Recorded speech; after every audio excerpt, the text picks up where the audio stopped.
Egyptian soldiers clashed with hundreds of rock-throwing protesters in central Cairo for a second consecutive day. At least 7 protesters were shot to death and 257 wounded in clashes. The millions who had just voted in the second round of parliamentary elections 2 days ago demand an end to military rule and say they aren't taking no for an answer. Meanwhile, similar protests are springing up all over the Middle East, from those inspired by the Arab Spring movement and the quest for democracy. Soldiers stormed an anti-military camp outside Egypt's cabinet building, beating women with sticks and hurling chunks of concrete and glass onto protesters from the roof of Parliament. Friday's rampage came just one day after millions voted in parliamentary elections.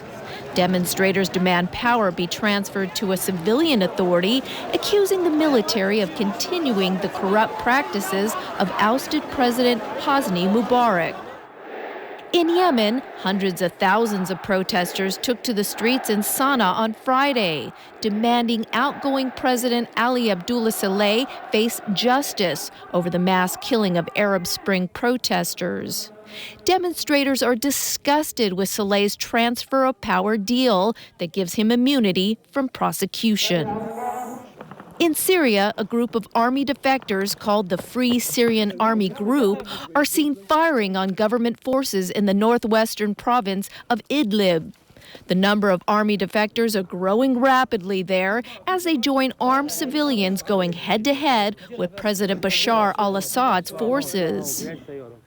In Bahrain, tensions are running high after security forces crush weeks of pro-democracy street protests by Shiite Muslims demanding more political rights. Several demonstrators were injured in clashes with police that went on for several hours. In Manama, a 28-year-old female blogger and activist was arrested outside of the capital while protesting the arrest of her activist father and other family members.